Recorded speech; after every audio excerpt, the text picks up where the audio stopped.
The Chicago White Sox farm system is definitely not what it used to be. With only two prospects in the MLB Top 100, the Chicago White Sox have one of the worst rated farm systems in all of baseball. The Sox could definitely benefit in the near future from the emergence of homegrown talent, especially in the starting rotation. And if a trade is to be made, will the White Sox cast away rising young stars or pick from their 40-man roster? You are Locked On White Sox, your daily Chicago White Sox podcast. Part of the Locked On Podcast Network, your team every day.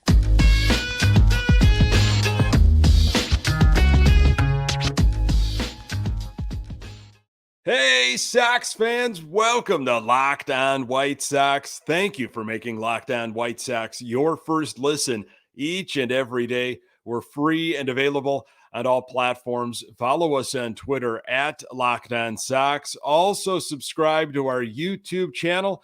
Just search Locked On White Sox. Hey, I'm your host, Nick Morawski, a lifelong diehard Chicago White Sox fan, recording this podcast just blocks from the ballpark in beautiful Bridgeport. You can find me on Twitter at Nick_GGTB. Hey, really appreciate you letting me steal some of your time to talk off-season White Sox. Locked On White Sox is part of the Locked On Podcast Network, your team every day.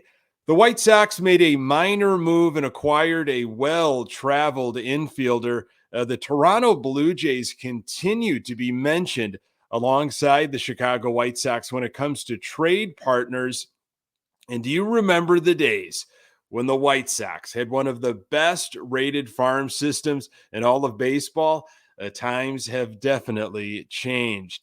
Hey, welcome back to Locked On White Sox. We are in the off-season mode, and if you haven't noticed, we have shifted to 3 episodes a week instead of the traditional 5. But again, if there is some major news on the White Sox front, the episodes can always be modified. Look for episodes next week, Tuesday, Wednesday, and Thursday. That's the week of January 16th. Also, we've been doing this call to action, trying to get YouTube subscribers up to 1,000 on the Locked On White Sox channel. I'd like to hit that 1,000 mark before the start of spring training. I think we can blow past that. Especially when we start thinking about opening day. But essentially, I started this because I noticed we were trailing Locked On Guardians, Locked On Tigers, and Locked On Twins. So can't stand for that. We got to overtake them and take back the AL Central, at least when it comes to YouTube subscribers and the Locked On form. Also, Mailbag Wednesdays. Thanks again for all those questions and comments. We got to those in the previous episode. We'll do it again next Wednesday. You can email any questions or comments to lockedonsox@gmail.com. Pitchers and catchers report in 33 days. Believe it or not, single game tickets should be on sale in about 3 weeks. And opening day in Houston is less than 80 days away. So I'm talking about the White Sox farm system here in this episode. It really stemmed from a conversation I was having with a fellow White Sox fan recently. We were discussing just, a wide range of topics, including, what positions still need to be addressed by the Sox, positives to focus on heading into 2023, and some of the biggest question marks. And when it came to question marks, the White Sox farm system was brought up, specifically with regards to the lack of exciting pitching prospects. When you really reflect on it, the Sox are not in good shape down on the farm. I've been talking about trades recently, and I know a lot of people have when it comes to how will the White Sox improve, especially when it comes to second base. The Sox do not have a lot to offer from their own system. It just feels like one big trade could really wipe out the entire farm system. So do you focus on trading off the 40-man roster, which is risky, or do you further deplete the collection of rising stars. There's definitely a prospect problem with the White Sox. Interesting article from Baseball America just maybe last week. New Year's resolutions for all 30 MLB farm systems by J.J. Cooper and Jeff Pontus. And it was a 2023 resolution: develop one top tier pitching prospect. That's what the White Sox have been given as a challenge. And this is what Cooper and Pontus wrote. The White Sox have done an excellent job of bolstering their rotation by adding young pitchers in trades. Dylan Cease, Lucas Giolito, and Michael Kopech have all had their moments, but the help from homegrown pitching has been less consistent. It's not for a lack of recent effort. The White Sox selected pitchers with their top 3 draft picks in 2022. That comes 2 years after the White Sox picked pitchers with every pick they had in the 5-round 2020 draft. Chicago also picked a pair of $2 million pitchers in the 2019 draft. So far, that has led to 60 innings of relief work in the majors by left-hander Garrett Crochet, who is currently working his way back from Tommy John surgery. But with Noah Schultz, Sean Burke, Christian Manaea, Peyton Polite, Norge Vera, Jonathan Cannon, Matthew Thompson, and Jared Kelley in the system, Chicago needs to find at least one arm who can give the team a potential frontline or even mid-rotation arm to dream on. So I ask you, and you can, talk with other Sox fans about this. This is one of those conversations you just kind of pick apart when you get together. When was the last time we were excited about a homegrown prospect that ended up, being successful in the starting rotation? I guess you go to Carlos Rodon, drafted in 2014, 3rd overall. Then before that, you had Chris Sale, drafted 2010, 13th overall. Burley, if you go further back, Mark Burley was a homegrown product, but, definitely under the radar, right? That was a deep dive. It worked out, but, it wasn't one of these exciting top picks that ended up panning out or was developed. Carson Fulmer produced excitement, but was an absolute bust. You go back to maybe John Danks. He was drafted by the Texas Rangers, and John Garland had some success with us for sure, especially on that 2005 team. He was drafted by the Chicago Cubs. So what Cooper and Pontus hit, they hit it right on the head with this Baseball America piece. The White Sox have failed at developing starting pitchers. The Sox have drafted pitchers, but they either turned out to be a bust like Carson Fulmer or traded away like Chris Bassett. I think that's one of the reasons why seeing Carlos Rodon leave was so difficult. So what you've got right now with the White Sox starting rotation is you've got Kopech, drafted by the Red Sox, Cease, the Cubs, Lance Lynn, the Cardinals, Giolito Nationals, and Clevenger, the Angels. This was more farm system conversation through some MLB articles I noticed on whitesox.com, written by Jonathan Mayo.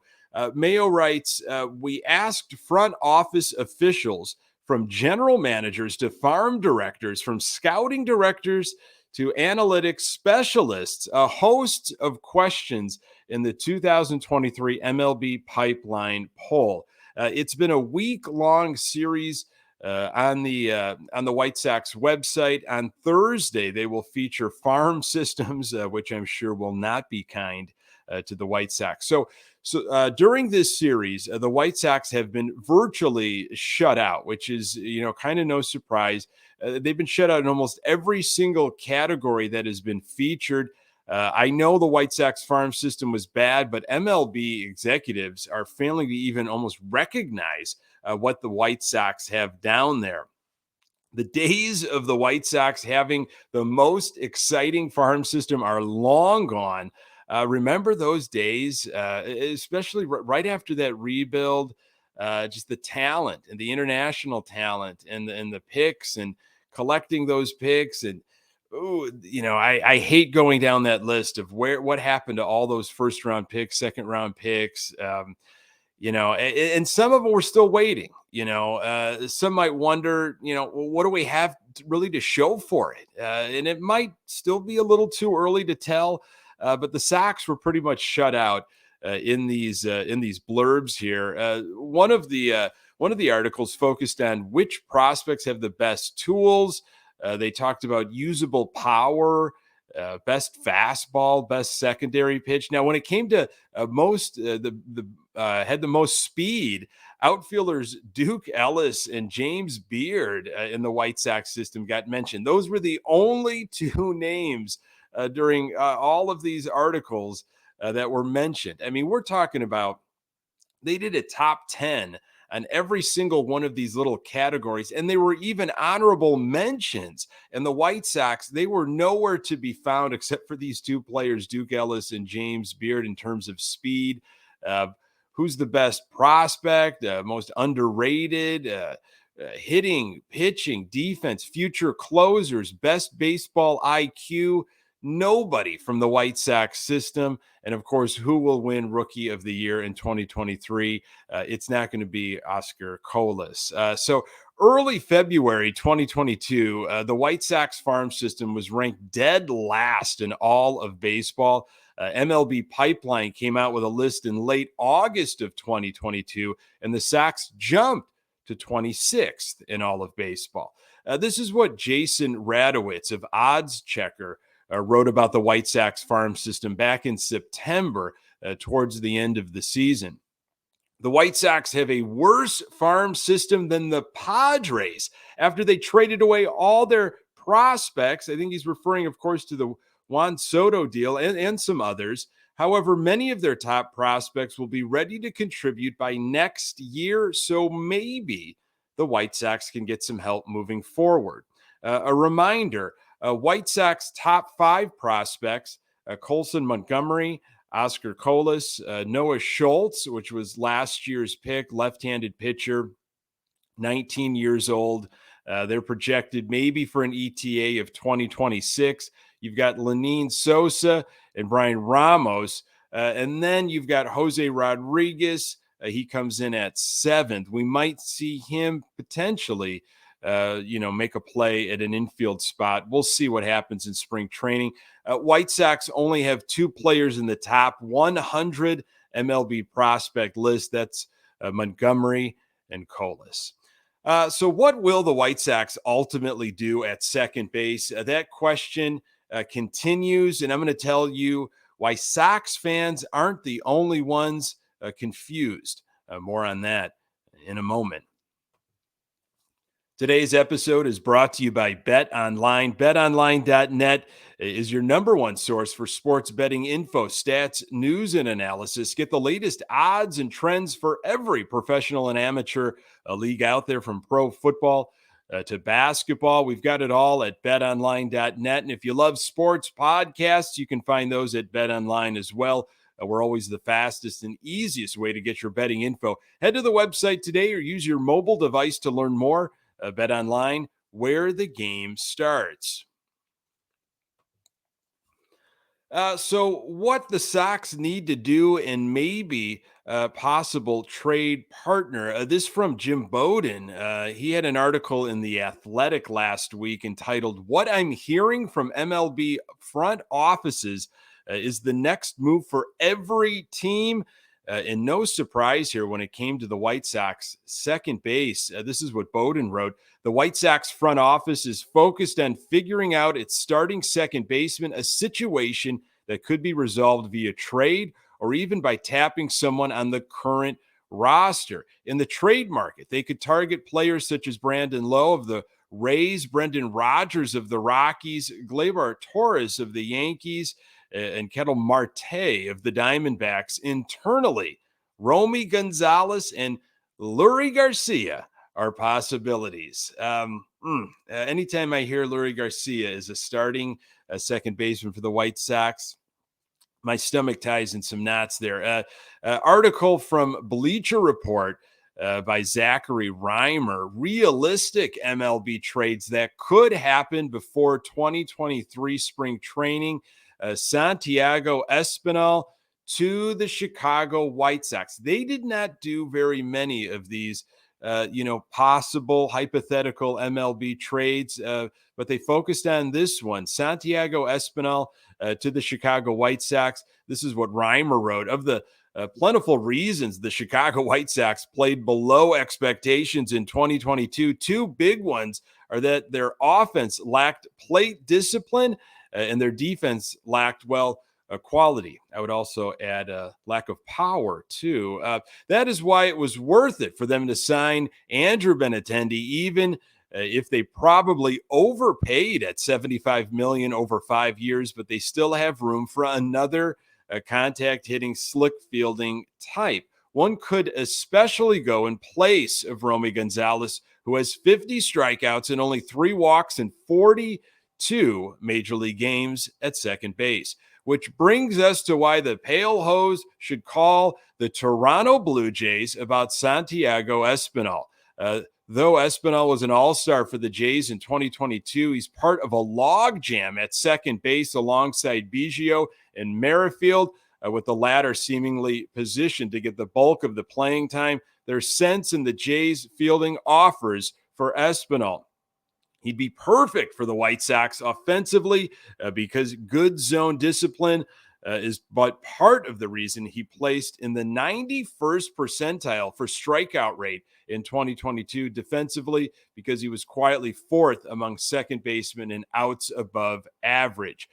For the Blue Jays side of things, a trade with the White Sox could be a way to extract a high upside arm for a bullpen that needs one. There's Garrett Crochet, who's due back from Tommy John surgery this season, or maybe Cuban right-hander Norge Vera, who has iffy control, but plenty of velocity. So this is Norge Vera. This is the write-up on him. Top pitching prospect in the 2020-2021 international class. He signed with the White Sox for $1.5 million and overmatched younger hitters in the rookie-level Dominican Summer League during his pro debut, which didn't begin until August because he had mild shoulder soreness. Vera had trouble finding the strike zone as an 18-year-old in Cuba's top league, but issued just 5 walks in 19 innings last summer. His DSL stint was a small sample size without much in the way of competition, but he displayed a loose arm and easy delivery that should lead to at least average control. The White Sox hope he can become a mid-rotation starter. So shout out really to the good folks at White Sox Daily and, of course, Future Sox. They are great follows when it comes to what's coming down the pipeline for the White Sox. But, we're in dire need of some excitement, what's going on down in the farm. The White Sox made a move on Wednesday to somewhat address the second base situation. I'm going to tell you why it was just a move. More on that in a moment. So speaking of the farm system, the White Sox made a move on Wednesday and acquired Hanser Alberto. Steve Adams from MLB Trade Rumors had the article. He was all over this. White Sox have agreed to a minor league contract with free agent infielder Hanser Alberto, reported by Robert Murray of Fansided. Alberto will be in the major league camp as a non-roster player this spring. Alberto, 30 years old, spent the 2022 season with the Dodgers and batted .244, .256, .365 with a pair of homers, 9 doubles, and a pair of triples, and 159 trips to the plate. The Dodgers declined a $2 million club option on the well-traveled veteran instead of choosing a $250,000 buyout and sending Alberto back to the free agent market. The 2022 season was the least productive of Alberto's career, but he's not far removed from a more respectable .292, .315, .411 showing in 1,036 plate appearances split between the Orioles and the Royals from 2019 to 2021. Maybe a Grifol connection there. Thanks to plus bat-to-ball skills, a career 12.2 strikeout rate, but also one of the freest swinging approaches. Just a career 2.3% walk rate of any hitter in baseball. Alberto can regularly be counted on for respectable batting averages with middling OBP marks. He's lacking in terms of extra base pop, which has also contributed to negating some of the value derived from his penchant for putting the ball in play. Still, as far as bench infielders go, a career 272, 294, 380 is decent. And it should be pointed out that Alberto carries a much stronger 323, 341, 449 slash in his career against left-handed pitching. He's able to play second base, shortstop, and third base. Adams went on further. The White Sox are still in search of a clear everyday second baseman with current in-house options, including Leury Garcia, Romy Gonzalez, and Lenin Sosa. Alberto will add some depth and could win a spot on the bench to help out against left-handed pitching. It's unlikely he'll slide into a strict platoon with the switch hitting Garcia, though, as Garcia's career numbers are better off of left-handed pitching than against right-handed pitching himself. Both Gonzalez and Sosa, meanwhile, are right-handed hitters as well. That arguably create some redundancy, but a quality, versatile defender who can put the ball in play isn't a bad depth option to stash on the bench or in the upper minors, padding that White Sox farm system. So it was a nice write-up by Steve Adams from the MLB Trade Rumors site, but not of a lot of excitement from me unless he can overtake super utility man Leury the Legend Garcia. It's a move and probably nothing more. Again, dealing with Toronto continues to intrigue me, but what will they have to give up? Folks, thank you so very much for making this podcast part of your daily routine. You can find the Locked On White Sox podcast absolutely everywhere you find your podcasts. We are on Twitter at Locked On Sox. You can find me on Twitter at Nick_GGTV. And don't forget to subscribe to our YouTube channel. Pass that along to other Sox fans in your life and get your questions in for next week's mailbag, lockedonsox@gmail.com. Thanks for making Locked On White Sox your first listen each and every day. And now make your second listen Locked On MLB Prospects. Host Lindsey Crosby is a prospect encyclopedia, and he's going deep on the MLB stars of tomorrow. It's free and available wherever you get your podcast. Curious to hear what he has to say about our White Sox farm system. Coming up on the next episode, I'll continue to examine offseason scenarios as we count down to spring training. Really appreciate you making time for the Locked On White Sox podcast. I'm Nick Morawski, and until next time, go Sox.